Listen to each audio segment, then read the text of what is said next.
I Saw the TV Glow is the story of Owen, a very shy young seventh grader in the 90s, in the suburbs in America, right? Like lives in Midwest and does not really have a great life. He has a mom and dad who he struggles to connect with. He does not have any friends at school, and he meets this girl one night named Maddie, who's got this book, an episode guide to this show that comes on the Young Adult Network at 10:30, just after his bedtime, called The Pink Opaque. And this show is just like Buffy the Vampire Slayer. It's a weekly kind of whodunit with some weird monsters and a couple of young girls who have a psychic connection and an evil villain named Mr. Melancholy that they have to try to capture every week. And he just gets away, you know, and Owen takes a liking to this show along with Maddie. He goes over to her house to watch it one night in their basement together, and they start to kind of develop this connection over years when suddenly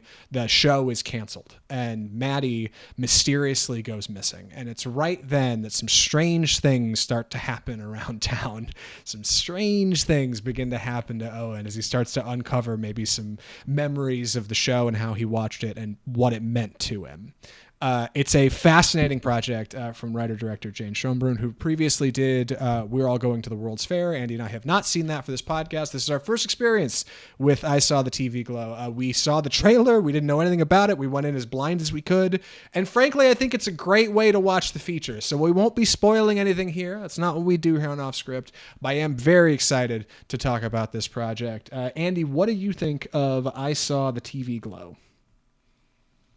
So when I first saw the trailers for this movie, I'd heard some buzz about it. Seems some like excited tweets about it just being kind of just like nothing you'd ever seen, kind of mind-blowing, things like that. And I watched the trailer and like I could not figure out what this movie was about at all, which is a good thing because it is actually all there, but I just didn't know what to expect. And I'm really glad to say that I really enjoyed it. I thought it was a really incredible coming-of-age film about identity and repression, tied into the nostalgia of yesteryear. It does this brilliant thing of using, kind of basing it on cheap 90s shows, things like Are You Afraid of the Dark, Buffy the Vampire Slayer, Erie, Indiana, those kinds of kind of campy shows from the 90s that The Pink Opaque is based on, but that our characters kind of see themselves through, and it's a big deal as they get older. And there's so many themes in this, and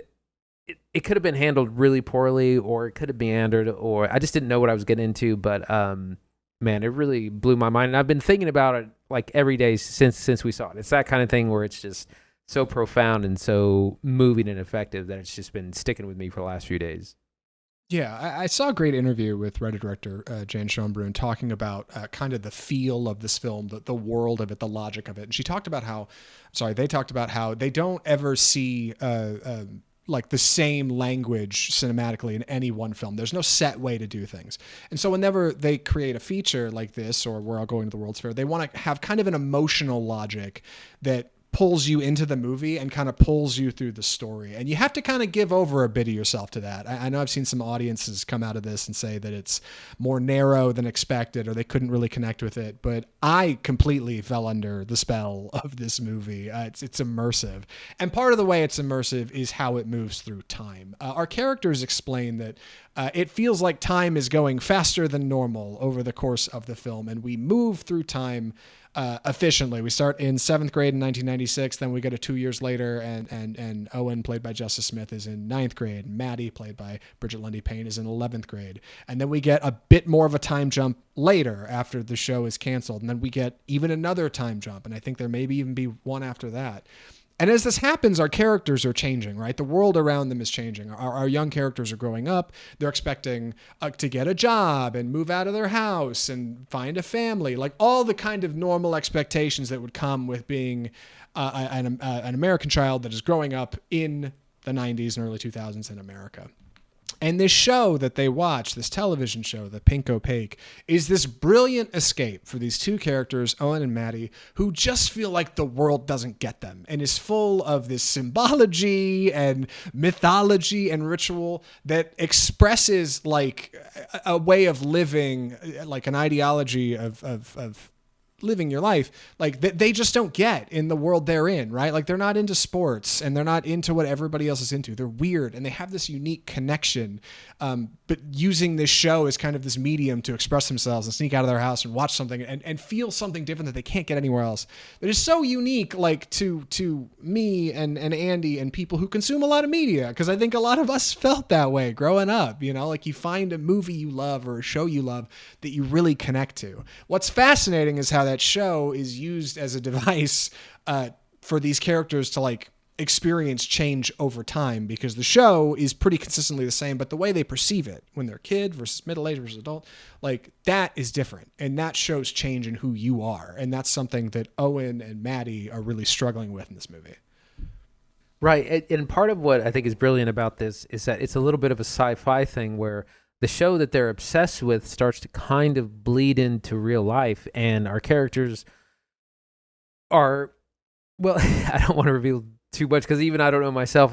The show starts to bleed into real life, and you start to worry: are our characters kind of losing track of reality, or is there more going on? Are elements of the TV show maybe kind of real? Are some of the representations? Our characters start to see themselves in these characters, which a lot of people that really like shows like Buffy the Vampire Slayer have said.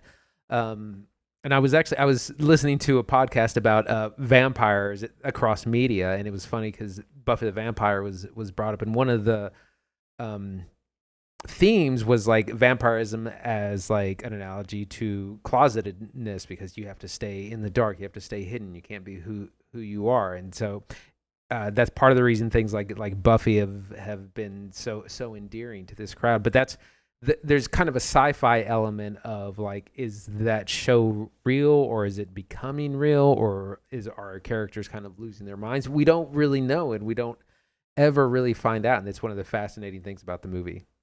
Yeah, our cast we got to talk about. Justice Smith as Owen might be turning out his best performance of the year. Incredible work from Justice Smith. And I know we've seen him previously in Dungeons and Dragons, Jurassic World. I just saw something else on IMDb he was in that we watched. Detective Pikachu. Yeah, that's it. Detective Pikachu. He was in that, and he's fine in all those movies. It's kind of like this older nerd. The American Society of Magical Negroes, he was just in just a couple months ago. He's playing something totally different. He's a character who's so shy and soft and so afraid of his feelings that he doesn't want to face them, and he doesn't want to look at like how he really feels and who he really might be inside. Meanwhile, Maddie, played by Brigette Lundy-Paine, is lonely and maybe doesn't really understand that loneliness in the way other people does, but wants to see herself in a different way and believes herself to be something new and entirely different, and she wants to go out and find that. And Owen is scared of it. He is scared of going out and finding something new. He wants to stay home and be safe with his family and his mom. And Maddie, meanwhile, has nothing to lose. Like she's like, I'm gonna go out there and figure it out and find out who I am. So when the show unexpectedly comes to an end, that creates like a really cool little mystery through Act 2 and 3 of like, well, what happened exactly, and what did that mean, and what do all these big visuals mean? Because this film is chock full of giant visuals that I think nearly all work. At first, let me tell you, I watched this movie. There's some point where I was like, this is too much. This is indulgent in a way that I'm not into. But like by the time it hit credits, man, I was like, it totally works. Like it really works. It works really good. It's a really, really incredible machine Schoenbrun's put together here. Yeah, the performances are top notch. And again, Justice Smith he's kind of an A-list actor. He's been in these big franchise movies, worked with like he's a well-known Hollywood actor at this part. And so for him to take on this project, I think says a lot about him. But we have this fascinating performances from both of our characters who are written as though they're on the spectrum. They have such a hard time communicating even with each other, and like they don't look anyone in the eye, and they're very uncomfortable. And the show is kind of the one thing that bonds them, even with each other. They're not very comfortable with a lot of times, but the show bonds him to that. There's a point where um, Owen can't really watch the show because his parents won't let him stay up late enough, and so Maddie starts recording it on VHS tapes and sending him for him to watch. And so there are gestures at how good of friends they are. She does this thing that's a lot of work, but they're still very uncomfortable when they're around each other, and that's why it's kind of heartbreaking when Maddie disappears because she's his one friend, or sorry. But yeah, Maddie's his one friend, and it's just he doesn't really Owen doesn't really know what to do after that. Like he's awkward, he's uncomfortable, he's not good with talking with anyone. He's awkward at home. So just really incredible performances by our two leads. Yeah, and also like a unique like expression of like repression of trauma. Both of these kids have problems at home that they don't express.